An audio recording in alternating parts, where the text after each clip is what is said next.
இப்போது ஆன்லைனில் எத்தனையோ ஸ்கேம்ஸை நம்ம பார்த்துருப்போம், கேள்விப்பட்டிருப்போம். ஆனால் இப்படி ஒரு ஸ்கேமை யாரும் பார்த்துருக்கவும் மாட்டீங்க, கேள்விப்பட்டிருக்கவும் மாட்டீங்க. என்னென்னு சொல்கிறேன், இந்த வீடியோவை ஃபுல்லாக பாருங்கள். இப்போது நம்ம ஆன்லைனில் ஏதாவது ஒரு பொருள்லாம் ஆர்டர் பண்ணி வாங்குகிறோம் அப்படின்னா அந்த பொருள் ஒரு சில டைமு கரெக்டாக வந்துடும். ஆனால் ஒரு சில டைமில் நம்ம ஆர்டர் பண்ணாத பொருட்கள்லாம் நம்ம வீட்டுக்கு வந்துடும்.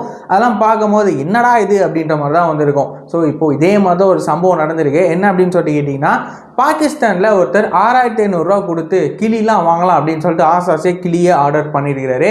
ஆர்டர் பண்ணி அந்த பாக்ஸ் டெலிவரி வந்திருக்கு. அந்த டெலிவரி அந்த பாக்ஸை ஓப்பன் பண்ணி பார்த்ததுக்கு அப்புறமா தான் போடு ட்விஸ்ட்டு அப்படின்ற மாதிரி ஒரு சம்பவம் வந்து நடந்திருக்கு. என்ன அப்படின்னா, கிளிக்கு பதிலாக யாரோ கோழிக்கு கிளி மாதிரி பெயிண்ட் அடித்து அந்த பாக்ஸுக்குள்ளே வச்சு விட்டாங்க. அதை ஓப்பன் பண்ணி பார்த்து அவருக்கு செம்ம ஷாக்கு. என்னடா எனக்கே விபூதி அடிச்சிட்டிங்களே அப்படின்ற மாதிரி தான் அவருக்கு வந்து ஃபீல் ஆகிருந்திருக்கும். ஸோ இதை பற்றி நீங்கள் என்ன நினைக்கிறீங்க அப்படின்ற உங்களோட கமெண்ட்ஸை மறக்காமல் சொல்லிட்டு போங்க. இந்த மாதிரி உங்களுக்கு ஏதாவது வந்து நடந்திருக்கா அப்படின்ற மாதிரி இருந்தது அப்படின்னா அதையும் மறக்காமல் கமெண்ட்டில் சொல்லிட்டு போங்க. இந்த மாதிரியான இன்ட்ரெஸ்டிங்கான வீடியோஸ்லாம் நீங்கள் ரெகுலராக பார்க்க தெரிஞ்சுக்க நம்மளோட இந்த சேனலை சப்ஸ்கிரைப் பண்ணி ஃபாலோ பண்ணி வச்சுக்கோங்க.